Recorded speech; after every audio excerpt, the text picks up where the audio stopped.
Hey friends, welcome back to my very last Owls reading vlog. It is Monday the 27th, so it's final countdown time. I only have House of Earth and Blood left to read on my TBR, and I am currently on page 322 of, I believe, 800. This guy is very large. Yeah.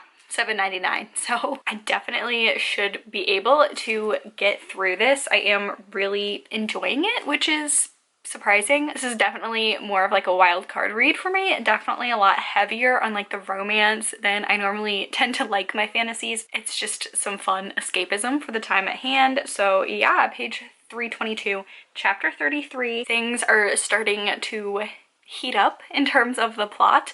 We kind of have our main three characters coming together, a golden trio of sorts, if you will, and they're gonna have to try and figure out this mystery, which I didn't really know going into it that it was going to be like a mystery. So I am wondering if we are going to figure out the whodunit of this all by the end of the book, or if it's going to be like a larger thing. I know this is a series. I'd be really interested to see how much of the events from here and like the things that they're trying to figure out here go forward in the rest of the series, because it feels like just a detective mystery book, which is really cool, but set in like a fantasy setting. There are some other things that are mentioned, like an insurrection between the humans, a really low tier on this planet. I don't know if it's supposed to be Earth or not. I don't think it is. But humans are lower tier because you have everything from like shapeshifters to werewolves to vampires to angels to demons. So humans are on the bottom. There is like an insurrection of humans happening to get liberation from these larger creatures and more powerful creatures. So I'm wondering if that's going to be more of the arc of this book series.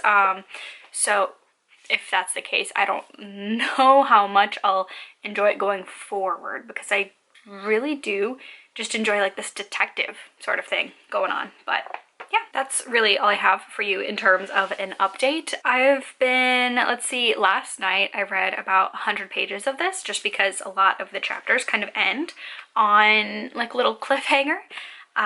So yeah, we'll see. I think if I do at least 100 pages a day, I should be done by the 30th, because I have like 4 more days left to read this, so it's definitely doable. So I'm going to go get reading so I can catch up, because I haven't actually read any of this today. I've been very preoccupied with Animal Crossing, so I will check back in with you guys a little bit later.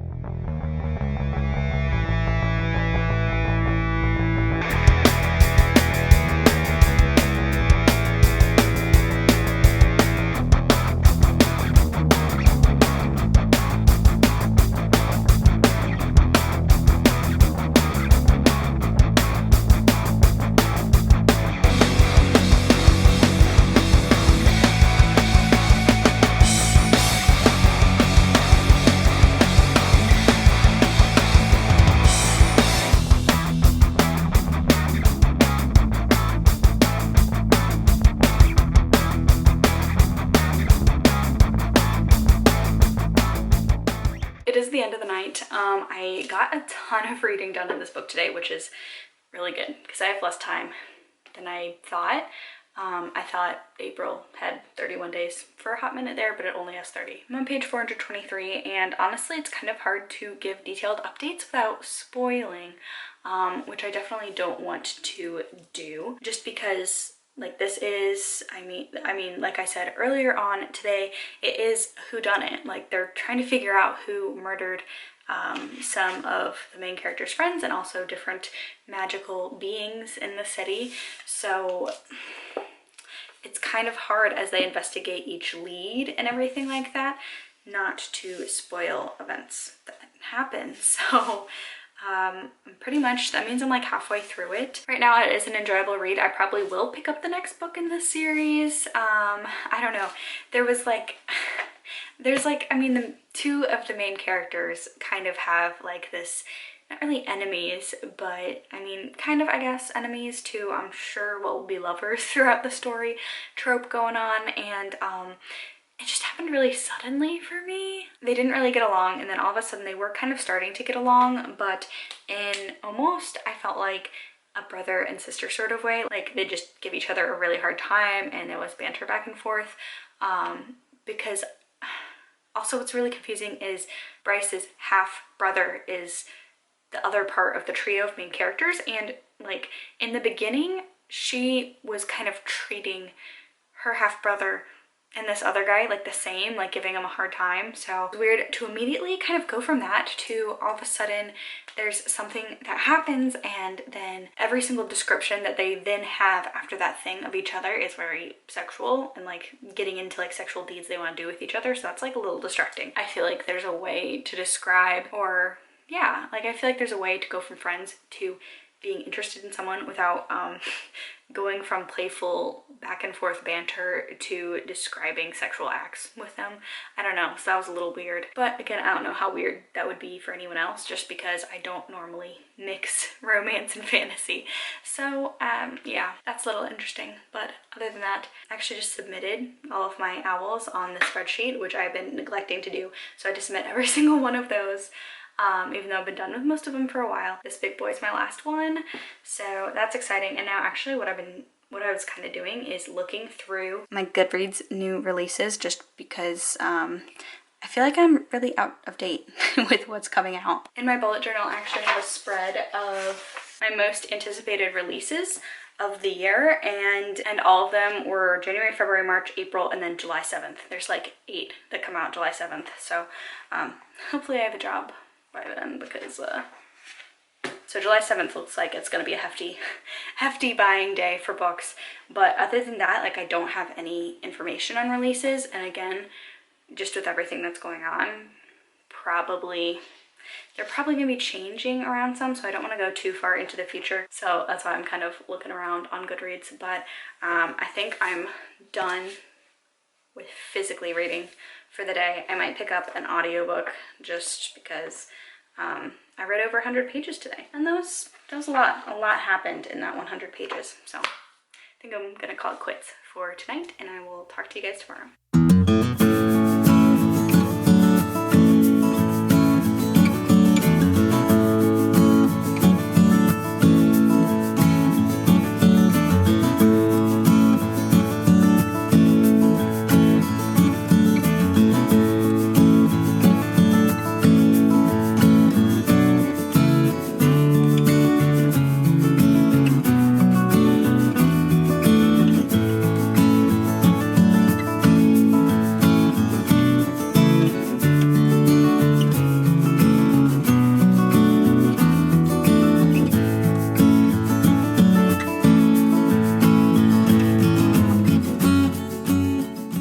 So today has been very exciting. I got a highly anticipated release in the mail, and that's If It Bleeds by Stephen King. I'm very glad that I'm participating in the Owls right now, because I really want to pick this up and read this, but I have other things going on and I want to do a dedicated reading vlog to this book, so keep an eye out for that coming soon. But I'll probably get to it in May as soon as I finish the couple other books that I'm getting to right now. I haven't read a lot physically today. I've been playing a ton of Animal Crossing. What else is new? But I started The 7 Husbands of Evelyn Hugo on audiobook because it finally came in through my Libby Overdrive app, so figured it might as well. And it's been one I've been wanting to read for a while, so I went ahead and started that up. I'm already halfway through it. I really enjoy it, which honestly is a little bit surprising because I generally tend to not like books about like fame or famous people, and I'm very picky when it comes to historical fiction, but there's just something about that book that I really like. I really like the premise behind it. I really like the messaging behind it. There's a lot to be said about like sexism and racism and discrimination against LGBTQIA, that sort of thing going on too, so it is really good. I do like it in the audiobook format because most of it is Evelyn telling her story to a reporter, so I would highly recommend that audiobook. There are a couple different narrators too, to kind of split up the segments, the different segments, the past and the present segments, so that's pretty cool as well. So that's been fun. I haven't looked to see if it can fit into any of the Owls prompts yet, but I'm sure I might be able to find it somewhere because, I mean, after all, after this next book that I'm talking about, I'm done with my prompts. Crescent City, 474, so I've read about like 50 pages today. I'm very impressed. I'm sure that a lot of people would probably say that this book is too long. However, I'm probably not going to be one of them because I really enjoy huge books. I really enjoy pointless scenes. I really enjoy character-driven books as well, or scenes that spend a lot of time delving into character development, especially in a fantasy setting. It's really nice to be able to tether yourself to something that you know that's familiar, especially if you have engaging characters. I think that is really helpful. I will say there are some triggers for this book when it comes to mental health and dealing with the death of a loved one and suicidal thoughts. So you are having a bit of a hard time, which I know maybe some of us might be experiencing more of due to current world situations. Maybe just check it out. Just check out some in-depth trigger warnings / trigger spoilers for this book, because there is a scene that talks about suicidal thoughts and suicidal ideation. So I don't want anyone kind of hopping into that and not realizing that this is a book that contains that, because I haven't really seen a lot of people talking about the darker side of this book in terms of that. But I do think that the representation in terms of grief and trying to deal with grief is done pretty well. So that's good. I feel like I am at a point where, I mean, this is only 100 pages. I have a feeling they're kind of coming to some conclusions and some more risky things are gonna start happening and some more high stakes things are gonna start to happen, so I'm excited to see those. There are definitely some interesting side characters that have been introduced in the last couple of chapters that I am really interested in and would like to see more of them, if not in this book, then maybe in the books to come. I think this is a trilogy at the moment. So that's about it. I do want to read at least 50 more pages of this book today, if not more than that. I feel like I can. It definitely has a slower start. I think that's going to be a lot of people's gripe with this book, is that it kind of starts off slow, something huge happens, and then there's a jump in time, and then it's more slow character and world building for a little bit. So keep that in mind going into it. But I'm enjoying my time reading it, so I will check back in with you guys later with another update.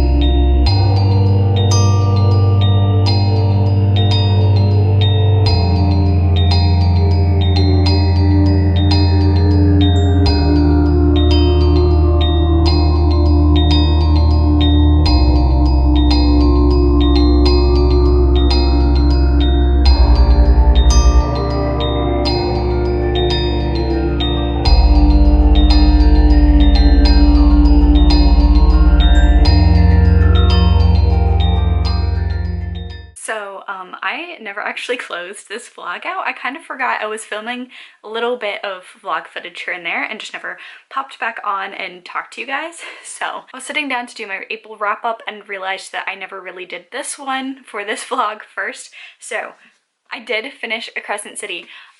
It's Friday right now, so on Wednesday night I stayed up until like 2:30 reading it, and then I fell asleep, and then I woke up and sat down and read like the last 50 pages and completed it on Thursday. So I finally finished this absolute mammoth of a book.